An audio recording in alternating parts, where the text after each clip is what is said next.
I'm Lisa Savage. Welcome to Pathways to Progress. This is our October show, and it's the last show that we will do before the election on Tuesday, November 5th. So we're going to go over the municipal ballot and a little bit of the state ballot, some of the referenda items. I'm so happy to welcome back Victoria Pelletier, counselor, to our show. She has been part of the show since the beginning, and just scheduling things have been rough lately. So welcome back, Counselor Pelletier. Thank you so much. Good to be back. Yeah, it feels like a reunion because there were a couple of months there where I couldn't make it. So I'm really happy to be back. And now that we're getting to the end of our time as counselors, it feels very like full circle to be able to make it back for the last couple episodes. Yeah, thank you. And Counselor Rodriguez has been just stepping in and stepping up, and if I can't be here, he's here, and if Counselor Pelletier can't be here, he's here. So thank you for that. It's almost like you're planning to take over the show after the I thought you were going to say, it's almost like you have all this free time. You know what, I've appreciated being there. I've missed you, but it's been great having other counselors come in, and I think they've appreciated the opportunity to come here and talk about issues. And we've learned a lot about some of the other counselors, so it's been good. But we certainly have missed you, and it's so good to have you back. The original three. I know. That's right. We started this when you had both just come into office as counselors. You were newbies, and you were kind of drinking from the fire hose and wondering if can I handle this and my life. Yeah. Oh my gosh, I know. When we did it by the window at the media center, and that's so weird because I feel like that feels like a really long time ago, and also not that long ago at the same time. And I remember thinking like, oh my gosh, we have 3 years of this, and now we're at the end. We're in like our last, officially or unofficially, I guess, like our last month, and then after the election we'll just have another like 30 days before the inauguration. So it feels really weird to be at the end, and it hasn't really sunk in yet fully that we'll soon be saying goodbye, but it feels really weird. Yeah, so you do have a month of being a lame duck ahead. So that's always fun. Right? Like, what do you got to lose? Yeah. Go crazy. I'm hoping that next month you might consent to do a show just one-on-one with me to kind of do like an exit interview. Obviously, I'm not your supervisor or anything, but you know, the kind of when you leave a position, how you reflect on what went well and what didn't. Oh, that'd be great. Would that be a show you'd want to do? Yeah, I would love that. Okay, cool. And then Counselor Rodriguez, you and I can do that in December. And then that would be my swan song because I'm getting done with the show, and then you can take it from there. That'd be awesome. Oh, I love that. Let's plan on that. Yeah, Great. Okay. Well, thanks for being with us, audience at home, and thank you, tech crew, and our director, Warren Edgar. We are going to plunge into talking about what's on the ballot. Do you remember doing this a couple years ago, and there were so many things on the ballot? We were really confused. I think it's a simpler ballot this time, and I know that the two of you have some insight into what went into some of the municipal referenda items, and you can, shed some light for folks. Okay, so reminding everyone, the election is Tuesday, November 5th, but you know what? You can vote before that. You can vote right now, absentee, going to City Hall and asking for that ballot. If Tuesday, November 5th is a busy, busy day for you, don't let the opportunity pass. Go ahead and vote before the date arrives. Both of the counselors that are sitting here with me tonight are at the end of their 3-year term. So Counselor Pelletier is finishing up her 3-year term in City Council District 2, which is like Parkside, the West End, right? The hospital. Yep. And Counselor Rodriguez is finishing up his 3-year term at large. So you represent the islands and everywhere in Portland. So that's challenging too. And so both those seats are up. Also, District 1. Remind me again, who has that seat now? That's Counselor Anna Trevorrow. Okay, Anna Trevorrow, and she decided not to run again also. Correct. Is this like a virus that ran through the council? Did you all make these decisions separately? Or? Yeah, we did actually. Yeah. Okay. It was all separate, and I think, it was interesting that we all got elected at the same time. And are now all saying that was fun, but we're not running again at the same time too. So how can you give up the vast amount of money that you are paid to be up And on the the city office, council? the big office, the penthouse the office. big office, And the lush staff. couches, the staff. Yeah, Oh yes, all the stuff. it's gonna be too bad. Company car. Right, exactly. All of the stuff. Yeah. Hard to give up, but you're moving on. Then School Board District 1, District 2, and School Board at Large. Obviously, most people know Counselor Rodriguez came off the school board to be on City Council, and as did Anna Trevorrow, I believe, that year, right? So that's interesting also. Does anybody want to tell us endorsements that you have made in these races? Mm-hmm. Yeah, I can talk about my endorsement, which I don't endorse ever, and so I felt for my district that I should. It felt weird, felt like the politically correct thing to do to endorse. So I endorsed Wes Pelletier for District 2, who is a fellow renter, and I think somebody that will really challenge a lot of the status quo that exists within government. And so I'm looking forward to seeing how that race turns out. And hopefully, you know, we'll continue having a renter on the council. I think it's a really valuable point of view. I think it's a really important point of view because we are a city of renters. And you know, we'll see. I mean, there's ranked choice voting as well in the race, which I always try to like remind people because there are I believe five people running for District 2. So it's gonna come down to ranked choice voting, and I think it's gonna be a pretty significant race. So it'll be interesting to see which way it goes. Could be another one of those pull a name out of a hat. Could be. Kind of Salad bowl. finish. Yeah. Finish. And Wes Pelletier, just to be perfectly clear, is no relation of yours. Not although you're related to sure of me. us. It's just a very common main last name. Indeed So yeah, it we're not is. related. Yeah. Okay, thank you for that. And who have you endorsed? I've only made endorsements in the at-large race, and I have two candidates that I've endorsed. I think there's 4 people running in that race, and I've endorsed Jess Valero. And my thoughts behind endorsing her is just, you know, the lived experiences, and I think like how important those perspectives are in the council and what I've seen in the time that I've been there, of how that really just the value that brings into the conversation. And then Ben Grant is the other candidate that I endorse, and my reason for him, you know, he's got a lot of experience working with unions, and I think a lot of the work that we do and a lot of what I've talked about has to do with the work that we do with our unions, both with contract negotiations. We play a big role. We don't talk about this enough, but we play a big role in, you know, the general sense of wages around the city because we employ so many people. I believe we're like the 2nd largest employer in the city. So what we do with our union workers and our non-union workers is really important. So I think Ben Grant has a good eye on, you know, the labor force on part of that. So is that also the at-large? yeah, exactly. So I'm So you're endorsing 2? Yeah. Because it's ranked choice voting. Ranked choice voting. And you Yeah. can. Mm-hmm. Okay. Well, I didn't endorse anyone, nor was I asked, but nor do I vote in Portland. I'm pretty sure that my family is voting for Ateem Boykin, though, as a strong advocate of families, health, public health kind of things. And they are feeling like that person would amplify their voice, I think is the campaign slogan there. So it will be an interesting race. For sure. Absolutely, Yeah. School board, you're not endorsing anybody for school I board. am. I'm sorry, you I forgot. are? Oh, okay. I am on. So interestingly, I don't think they have an opponent. I think there might be a write-in opponent, but District 2, Ali is running, or Ali Muhammad is running. So I'm endorsing him for his race. And I haven't officially endorsed, and she's running unopposed. But District 1, Mickey Bondo is running for re-election. This is her 3rd term. You know, she can count on my full support as she always has in her races. Yeah, and that's as far as I've taken it. Yeah. Great. Okay. So, question A on the municipal ballot. I'll remind voters that the municipal items are lettered, A through whatever letter that you get up to, and the state items are numbered. So that's a little bit of a way to keep them straight. But take us through this one. Why are we amending the minimum wage ordinance so that the city of Portland has to declare a state of emergency rather than the state or the federal government would sometimes declare a state of emergency? What's the thinking here? I think the thinking was in instances where like there's a state mandated state of emergency, but not necessarily having an impact on Portland. So I remember perhaps with some of the storms and some of the stuff that happened over the winter, that was the case. I believe that that's kind of where this came from. And to have it more, you know, specific to Portland when these things are necessary. So it might be that the state would have a state of emergency, but Portland wouldn't. And it might be that Portland would have a state of emergency, but the state of Maine wouldn't. I don't know if that last could happen. I think that you would need to have a state declare a state of emergency before the municipality. Oh, before can. the municipality. I believe so. Yeah. Okay. All right.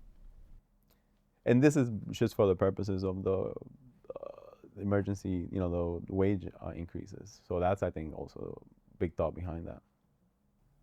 Yeah, I don't know about this one. I feel like I'm trying to understand, I guess. So if there is a state of emergency, but Portland has not said there is one, then there would be no emergency wage. Is that correct? Correct. Okay. Well, as of right now, if there is a state of emergency, there is one. it does kick in. Okay, the right. hazard pay. Yeah. So what this is doing is like it requires Portland to declare one as a municipality. Okay. I don't know. I think that one is, I think it's worded in an interesting way, but I am for the way that it is now without changing it. And I think that's because a lot of people that work here don't actually live in the city of Portland because they can't afford to live here.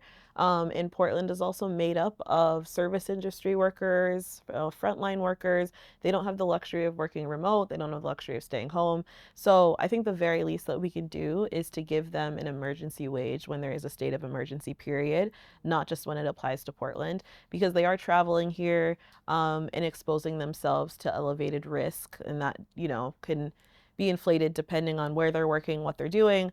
But I've always been very pro worker pay, pro service industry pay, and that's not going to change. So I don't think that we need to amend the wage because a lot of people would be impacted who work here, but again, can't afford to live here by no fault of their own. So I would like us to keep question A or not amend it, keep it the way that it is.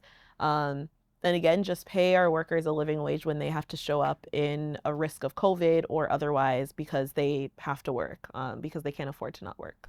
So you would vote no on this one. So I would vote no on question A. To keep A. it the way it is. To keep it the way it is, yeah. I would vote no on question A. Yeah, I'm the same, and I think exactly what you said. Like, not everyone that works in Portland lives in Portland. So the fact that a municipality is not impacted by what the rest of the state might need as a requirement for a state of emergency declaration, that doesn't necessarily mean the same for the employee. So I think that if there's a general state of emergency for the entire state, it usually will impact some people that work in Portland, and for that reason, I think that it makes sense to not separate the two. So, closing loophole. When I'm making a slide of these, I read the actual ordinance, and I think, now how am I going to represent this on 5 words? Basically, I think question B is intended to close some of the loopholes that exist in the current short-term rental ordinance. Is that accurate? Yeah, when Councilor Sykes brought up her proposal to amend the short-term rental ordinance, there were parts of it that we could not touch because they had been impacted by the rent control ordinance a couple years ago. And so this is why this has ended up as a referendum now. But then there were other parts of her proposal that did not require it going to referendum, which the council voted on a couple of months ago. So this is the residual part of her proposal that did require it to go to referendum. And what it's doing is exactly what you said. Closing loopholes by requesting that your residency or your proof of residency be given through either the homestead exception application or through your tax return paperwork, which will be, a more declarative or more, it'll definitely declare your residency. And the problem that we have now as far as loopholes is that you can have people that are not necessarily living in Portland, either applying for owner occupied or some other license, and again, and they're using documents like their utility bills that are in their name at that address. Low bar for proving your residency, exactly. So this is, I think we talked about it on our shows about short-term rentals, and this is at the core of what I've heard about the issues with short-term rentals and the corporate kind of taking over it. So these sorts of small amendments are really, really important, and I'm in full strong support of this. Great. Councilor Pelletier? I agree. I second that. I think I'm excited to see where the council goes with the discussions on short-term rentals. We won't be there for a lot of them, but I think we're starting to move in the direction of just having conversations about, really getting a handle on the short-term rentals in Portland that are really driving up a lot of the costs of living here and having a ton of non-owner occupied Airbnbs and short-term rentals. So I'm hopeful that the city of Portland will support this question. And I think it's again, the first step towards really making sure that we're regulating Airbnbs in the way that I think a lot of us said that we wanted to, especially when we were campaigning. So I look forward to where this conversation will go, and hopefully the will of the voters will be in support of that. It probably will, based on past votes, don't you think? I hope so. Yeah. The people that benefit from the loopholes are not the numerous voters of Portland, generally. True. Great. Okay, moving on now. That's all that's on the municipal ballot. Can you believe it? That's so short. The state ballot has 3 bond issues, and then also one that you both might, having waged campaigns not too long ago, be interested in. State ballot item number 1 is to limit contributions to PACs to $5,000. Political action committees are not the candidates' fundraising, but a separate entity that can then say, Councilor Rodriguez didn't know anything about these ads we ran bashing his opponent. And I don't know what the limit is now. I don't know if either of you two do, but in today's election world, $5,000 is pretty small potatoes, really. I love this. You love this one? Hell yeah!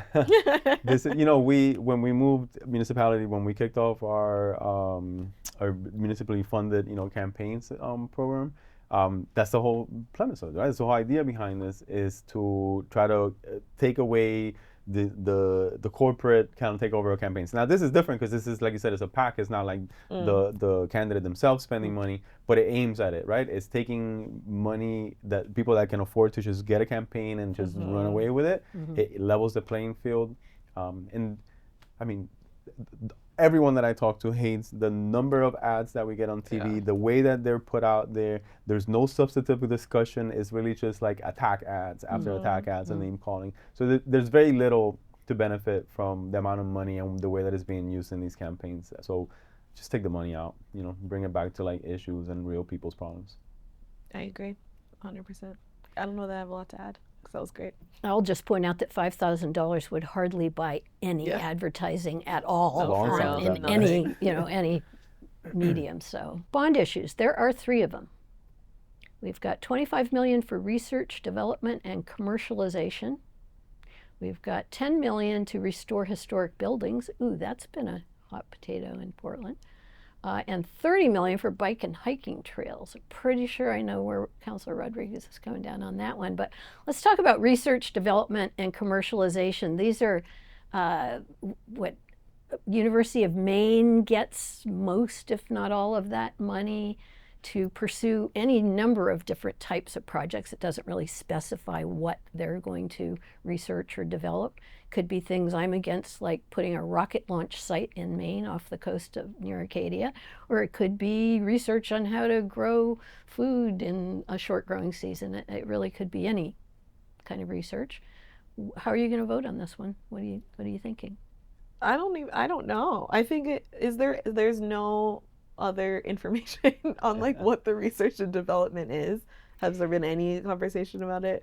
I'm not aware if there has. If you read the way it's written, of course it goes in a little more detail than that, but it doesn't specify that it's for agriculture or it's for public transportation or infrastructure. It really doesn't specify. Okay. Sometimes we get one that says it's for bridges. Right. This one is very portmanteau. It's very vague. Yeah, I don't know the details of it either, but to your point, like often, and this is a big problem, right? Like you get these huge amounts of monies that are given out, and then they decide what to do. So now all of a sudden, I have $25 million, I'm put an RFP to someone to figure out how to, I don't know. I remember once it was like the speed of ketchup flowing down so you can get the viscosity of like ketchup. He said, what a waste of like money. And then you have real problematic shit when like, the military contractors are getting money and then you're getting all this like military, investment, and then the private universities are benefiting from it, taxpayers are paying for it, military is getting it.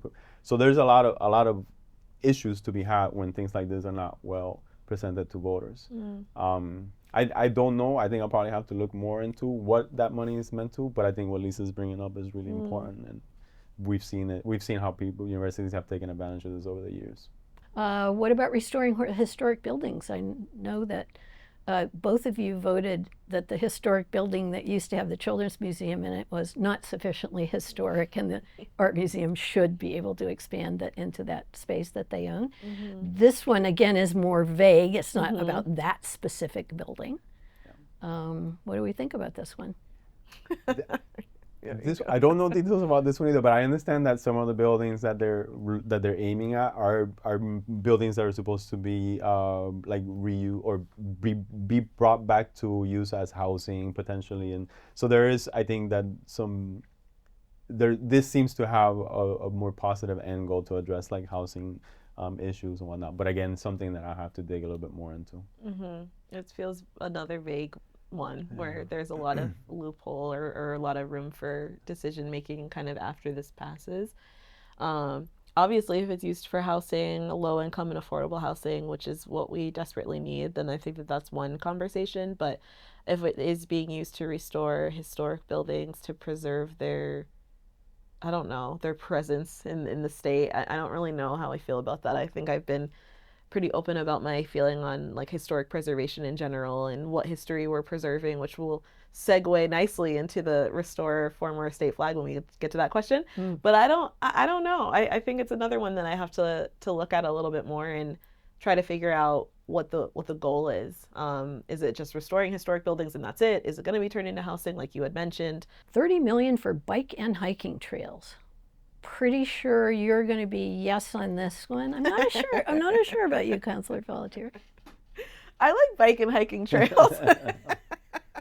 I think, I mean, I love being able to preserve green spaces, to preserve our outdoors, to be able to preserve areas for people to go biking and hiking and get to spend time in. I mean, it's Maine, so I'm really hopeful that, you know, again, diving into the question and making sure that it feels good, but I can't imagine that there's anything wrong with preserving and expanding green space so that individuals are able to spend time outdoors, being healthy and enjoying themselves.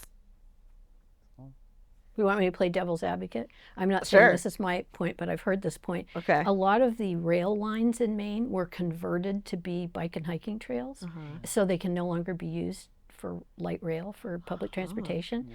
And this has been a kind of a yuppified, goal for decades in Maine, where a lot of the train lines are no longer viable train lines because they were converted to recreational use.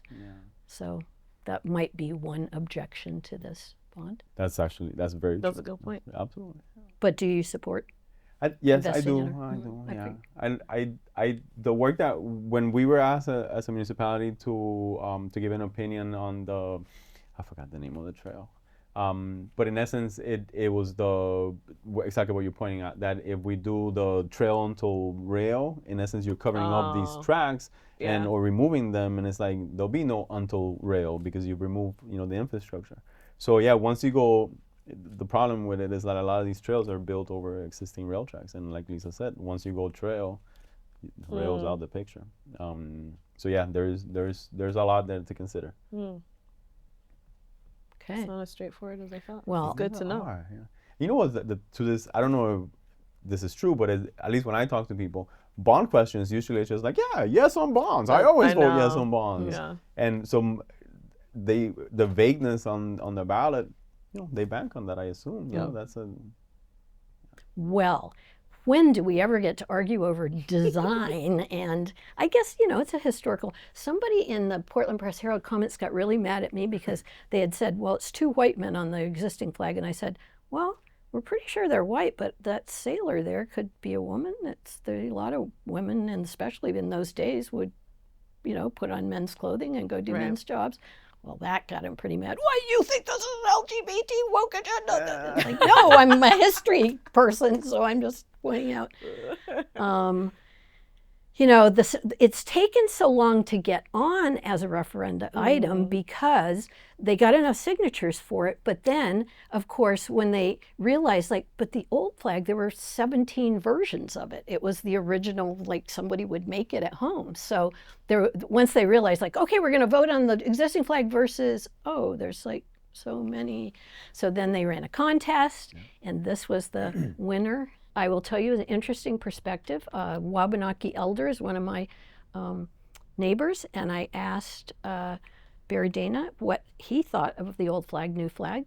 Would he love to see a flag that didn't have 2 white men on it?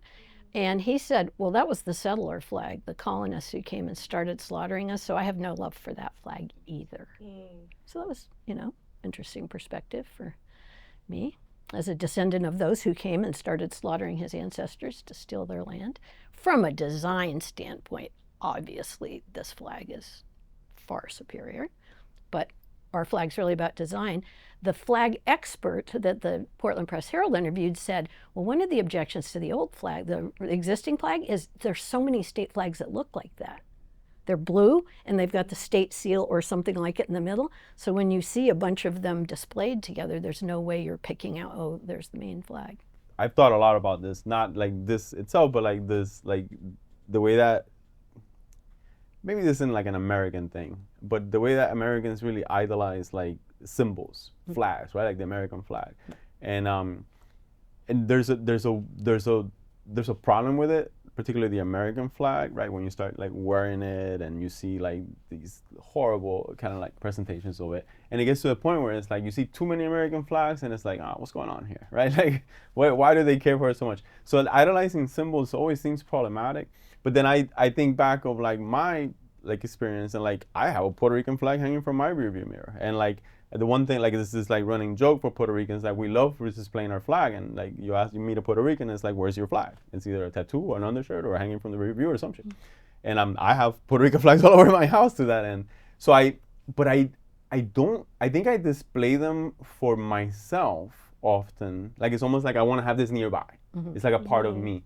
And rarely do I think of it as like an out where like I'm putting this to like show everyone else. I don't know, like perhaps I'm like thinking of this more like as an individual, but there is something problematic about idolizing symbols and like having a flag. Like I think what you heard from Dana was really key. Like, no, I remember that flag being, the colonial flag. And yeah, it's just problematic when we use symbols to identify ourselves with. It's just not. It goes back to that groupthink that I don't know is healthy. I'm trying to figure out, to be honest, if I have like a really strong opinion about either design. I don't know that I do. I mean, this is great. I don't know. I feel like I'm not. Looking at the original Maine flag in that previous clip was probably the first time I've ever really looked at it and been like, oh, is that a moose? Oh, okay. So I don't really know that I'm like gonna feel emotional one way or the other, but I do agree with what you said about the symbolism of objects and flags and the history and the preservation of history and what that feels like sometimes when people see history being preserved in a way that was harmful to them and their families. So, I'm always for us kind of moving forward in a way that feels more inclusive, that feels more representative. And this is at the end of the day, it's a tree. It represents Maine. I'm not looking at this and I'm not seeing any like, oh my gosh, what's happening to Maine? We're going, like I've seen people say like, is this flag like a woke flag or what's happening? I'm like, it's a tree, like it's Maine. So, I don't know that, that's gonna like move the needle one way or the other if we change it. I don't have that type of connection to it. I know others may, but I just don't personally. But I do think it opens up a bigger conversation about like the symbolism in Maine, the original history of Maine. And I think how many of us are probably still grappling with like our sense of belonging here, especially as people that are people of color, younger people. So I think that's probably the only conversation that this would maybe start in terms of like the old flag versus the new flag. But that is not what we're voting on. We're just voting on the design. And so, I like the tree. I think it looks great. And I think I look forward to whatever flag we have, making sure that the values that we have in this state are inclusive and representative of a diverse state that is starting to exist, and not, not thinking of the past of like preserving this level of whiteness, preserving this level of like Maine needs to look like this, because Maine, as someone has lived here my whole life, it looks very different than it did when I was growing up. And Sure. I think that that's great. So whatever flag we use, I'm just hopeful that we can make sure that we're being as friendly and as inclusive to anyone that is visiting our country or visiting our state or moving to our state, that doesn't look like what we think a quote Mainer looks like. So that's probably all I would say about that. So the rest of the ballot is your ranked choice of your congressional people and your presidential candidates, but your state and House of Representatives for Maine are not ranked choice voting, because you've got to change the Constitution of the state of Maine to have those state level jobs be ranked choice voting. But thanks for being with us. I hope you get out there and vote, whoever you vote for and whichever flag you pick. And we appreciate you watching the show. See you next time.